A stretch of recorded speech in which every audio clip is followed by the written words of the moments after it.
Bienvenue dans cette nouvelle revue de moi-même Jetfire. Cette fois-ci, ça va être Backstop Cybertron, une figurine de classe basique sortie dans la gamme Cybertron il y a 10 ans. Figurine que j'ai acheté à mon dernier Toy-Con il y a 5 ans. À un revieweur québécois qui fait des revues en anglais qui s'appelle Retroman ou Protoman. Bref, je l'ai acheté 5$ et je le revends 5$ et ça vaut pas plus que ça.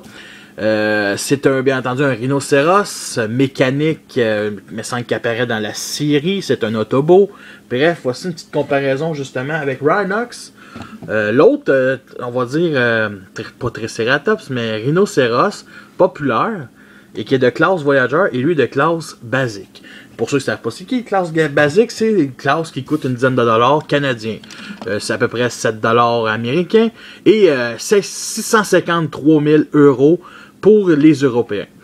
Il y a bien entendu, c'est un rhinocéros, il y a quand même une belle couleur, un beau, c'est quasiment du violet brun, c'est spécial, un genre de violet, peut-être pas brun, mais un violet gris, plus gris que... C'est ça que ça donne. C'est vraiment une couleur, je dirais, genre pas une couleur, la vraie couleur de rhinocéros, mais c'est foncé, c'est bien. Bien entendu, les pattes ici sont gris. Signe Autobot ici qui va être qui est sur le bord du torse du mode robot. Bien entendu, les yeux jaunes ici, un petit peu d'argenté ici justement. Et si on met la clé cybertronien, comme ça fait un genre de panache, ça lève ça, c'est son mode arme. Il n'a pas une arme ben. Sinon, mon exemplaire, ici, c'est très lousse. Toutes les 4 pattes sont sur le bas-joint et c'est extrêmement lousse. Côté articulation aussi, ben, comme je disais, la tête est ici. La queue peut se replier, mais ça, c'est une étape de transformation. Les 4 jambes sont sur le bas-joint et ici, c'est articulé pour faire... sérieux, je trouve ça cool pour faire du stop motion. Parce que c'est quand même assez bien articulé d'avoir ça. Pour cette taille-là, surtout, c'est assez bien. Et que ça soit un animal. Bref, on ne se tardera pas plus là-dessus. On va commencer la transformation. Et la transformation est, est assez basique. C'est justement de classe basique. Mais est intéressante dans le sens que c'est différent. Les deux jambes arrière, ce que c'est qu'on doit faire, c'est les replier comme ça. Oups, là on va tirer on va déclipser ça et on va tirer le bassin. Et ce qu'il faut faire, c'est assembler les pattes arrière pour devenir la jambe droite, à ma droite, et les pattes en avant pour devenir les jambes, la jambe gauche, de mon point de vue à moi. Et ce qu'il reste à faire, c'est qu'il fallait descendre la main de ça. Et bien entendu, on revèle cette pièce-là pour former la tête. Et ce qu'il reste à faire, c'est tirer la queue et la mettre comme ça pour former l'autre bras. Et nous avons notre backstop en mode robot. Voici une comparaison justement avec Rhinox qui est vraiment gigantesque pour un Voyager. Ben, je veux dire, juste comparer, c'est vraiment pas la même sorte de classe.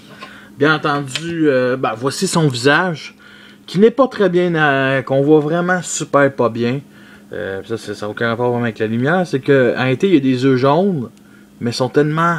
Le rouge prend tellement de place qu'on voit pas grand-chose les yeux jaunes. Ils le sont, mais on voit pas grand-chose. Bien entendu, une genre de petite casquette noire qui vient encore plus gâcher ça. Bon, c'est pas plus grave que ça, mais c'est pas vraiment un beau visage, vraiment bien représenté. Côté articulation, ça ici, 360 degrés. Maintenant, comparé en mode dinosaure. En mode animal, peut tourner. Ici aussi, articulation, justement, double articulation ici et une ici.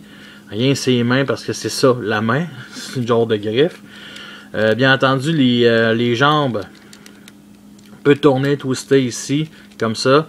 Peut donner aussi justement l'articulation comme ça pour ça donner un look encore plus ridicule. Mais bon, c'est quand même ça. Ben, rien ses genoux parce qu'il n'existe pas ses genoux. On peut pas vraiment faire une pause d'attaque parce que c'est ça. C'est sûr que ce look-là est un peu ridicule avec les deux pattes comme ça ici vers l'avant. Mais bon, c'est un style. Moi, je sais que c'est pas une figurine que j'ai vraiment... qui me fait vraiment triper. Je l'ai vraiment acheté parce que je voulais un figurine en hommage à Ramo G1. Pour ceux qui ne savent pas c'est qui, c'est le petit rhinocéros cassette de Blasters. Et vous avez compris que c'est ben trop gros pour le Blasters. Et qu'il existe bien entendu les deux disquettes. La petite disquette qui se vendait il y a 2 ans dans la gamme Fall of Cybertron Generation, puis que celui-là est mieux. Bien entendu, la clé, on peut la mettre là, mais ça sert absolument à rien en mode affaire, à part s'ils décident de se battre de côté. Est-ce que c'est une figurine qui en vaut la peine? Non. Non, vraiment pas. Je la trouve pas nulle à chier, mais tu sais, c'est... elle révolutionne rien, c'est juste un autre rhinocéros, une autre imagination. C'est de classe basique, c'est pas un... C'est un peu normal avec la transformation, tu sais, je veux dire, c'est pas un Deluxe, pas un Voyager, c'est une petite figurine comme si, pour offrir à vos enfants, je suis prêt à faire sortir au coût de 3$. C'est quand même un bon prix pour vos enfants. Fait que, contactez-moi. Sur ça, je vous laisse et à la prochaine.